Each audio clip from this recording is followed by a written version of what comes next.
What if I told you that the country sitting quietly on top of the world's most valuable resource just changed the entire game? And most people have absolutely no idea it happened. Right now, a decision made in the Canadian wilderness is sending shockwaves through boardrooms in Detroit, Tokyo, Seoul, and Beijing. We're talking about a resource so critical, so irreplaceable, that without it, every single electric vehicle on the planet simply cannot exist. And Canada just positioned itself to control its future.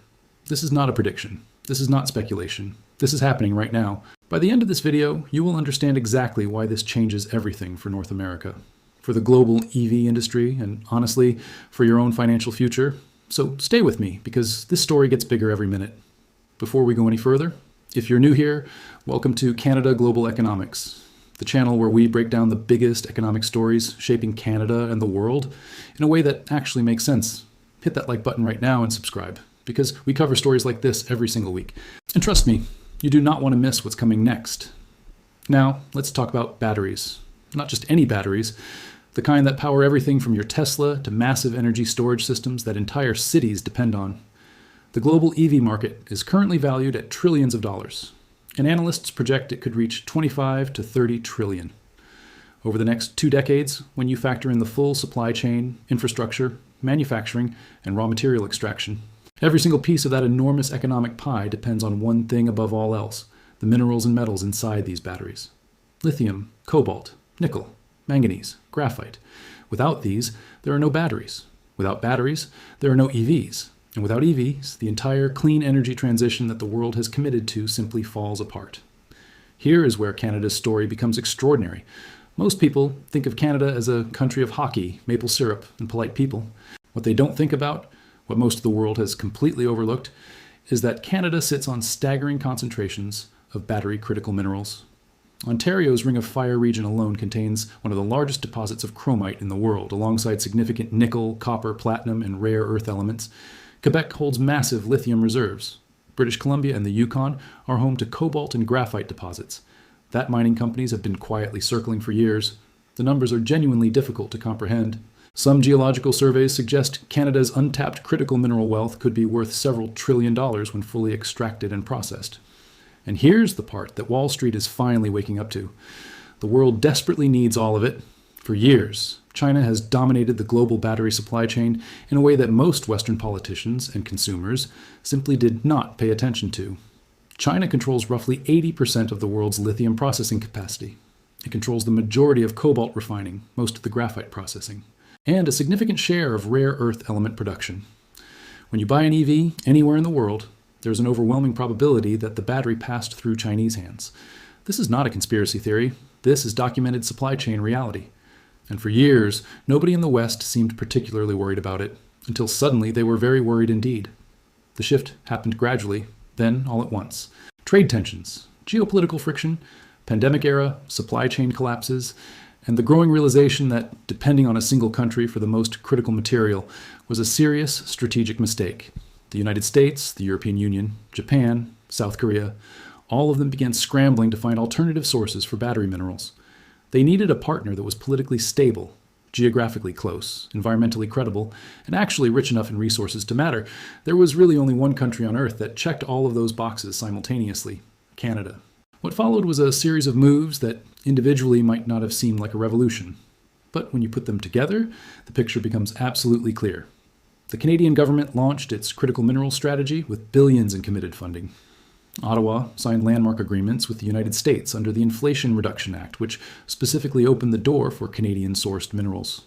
To qualify for American EV tax credits, a provision worth enormous money to manufacturers, major international mining companies began accelerating their Canadian projects. South Korean battery giants, Japanese automakers, and American EV manufacturers all started making very significant bets on Canadian supply chains.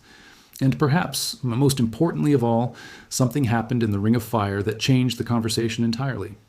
For decades, the Ring of Fire in Northern Ontario was talked about as one of those perpetually almost ready projects. The deposits were there. Everyone agreed the deposits were spectacular, but the infrastructure wasn't there. The Indigenous consultation processes were complicated, and the financing never quite came together at the right moment. Then, slowly, all of that began to change. Indigenous partnerships, genuine equity-based partnerships, started to take shape with several First Nations communities in the region. The Ontario government made new infrastructure commitments, federal funding was unlocked, and the global mining industry, looking at the battery mineral crisis with urgency, decided that waiting was no longer an option. The Ring of Fire is not just another mining project. Geologists describe it as one of the most significant mineral discoveries in Canada's history. The chromite deposits there are world-class, but chromite is actually just the beginning of the story. The region also holds polymetallic deposits that make mining economists genuinely excited. When you combine the Ring of Fire with Quebec's Lithium corridor, Manitoba's nickel production, and various cobalt and graphite projects, scattered across the Canadian Shield, you start to understand why global investors are describing Canada as the Saudi Arabia of the battery age. That comparison is not accidental, and it is not flattery. It is a very precise geopolitical and economic framing that Canada's policymakers have been deliberately cultivating. The analogy to Saudi Arabia and oil is almost perfect in its structure. Saudi Arabia did not invent oil. It did not create the demand for oil. What Saudi Arabia did was sit on top of an enormous quantity of a resource that the modern industrial world discovered it absolutely could not function without. And that geological luck, combined with the political will to leverage it, turned a relatively small country into one of the most consequential economic players in the 20th century. Canada is now sitting in that same position, except the resource is battery minerals instead of crude oil.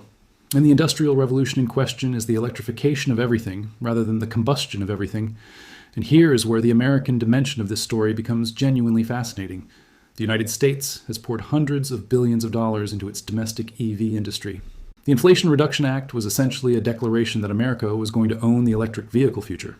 Massive battery gigafactories have been announced or are already under construction in Michigan, Tennessee, Georgia, and Kentucky.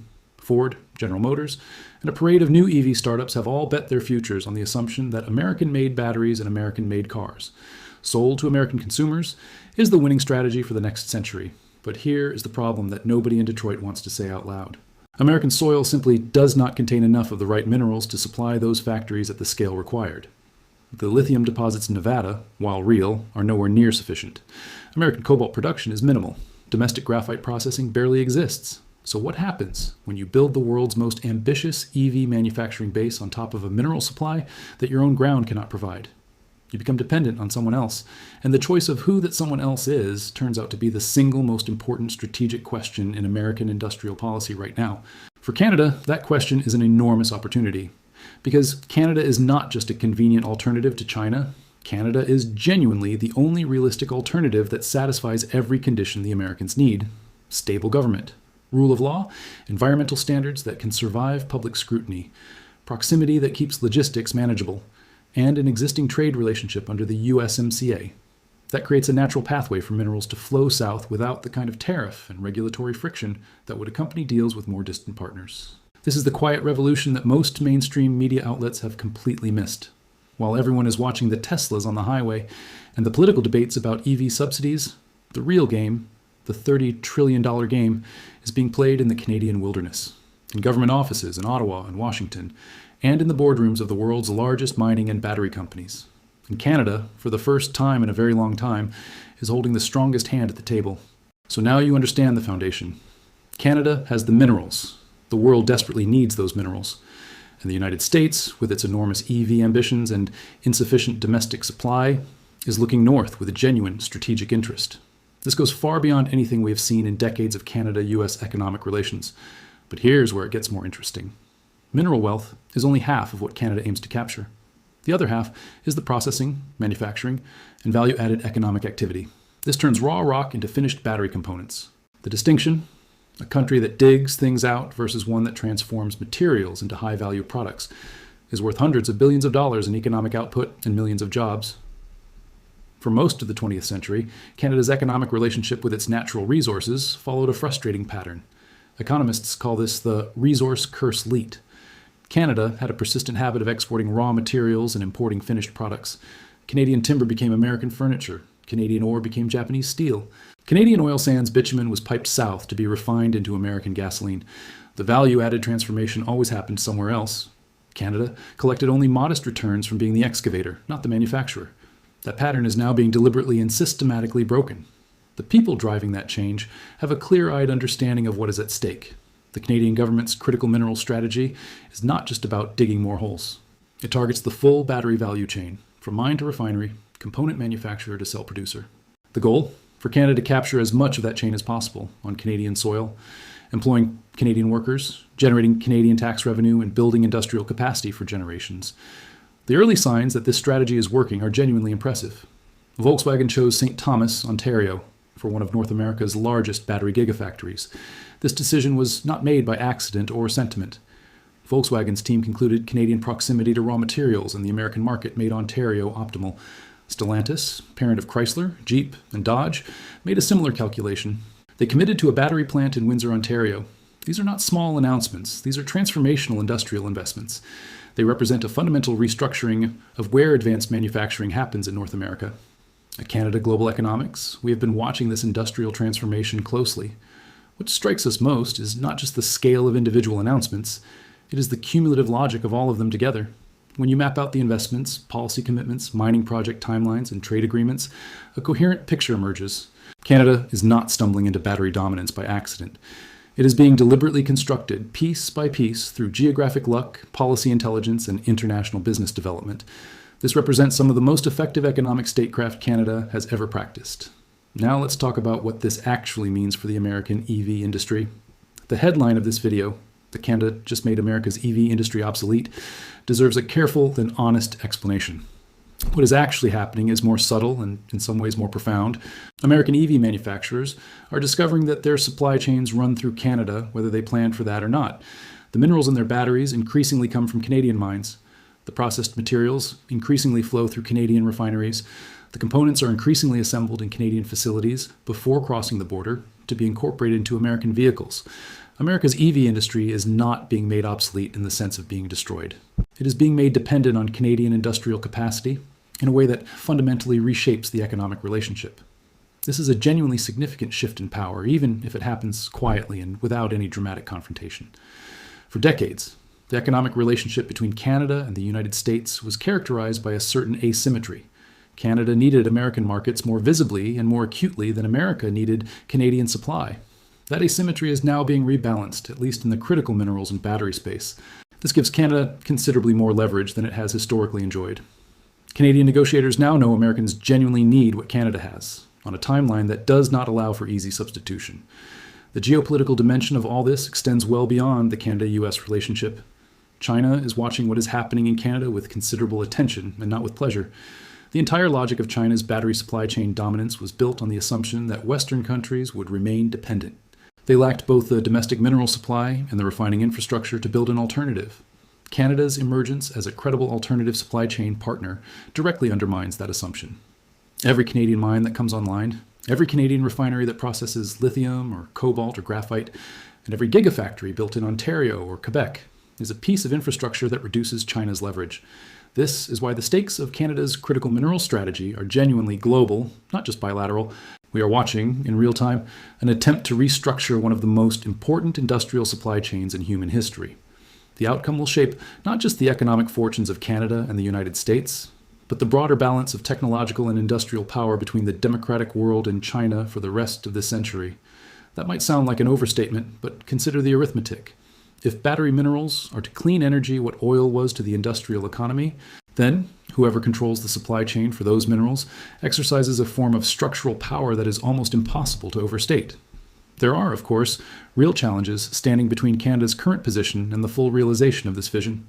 The infrastructure required to develop the Ring of Fire and other remote mining regions is genuinely expensive and complicated. Environmental assessments take time.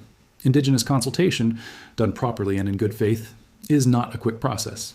Global commodity prices are volatile, and the economics of specific mining projects can shift significantly.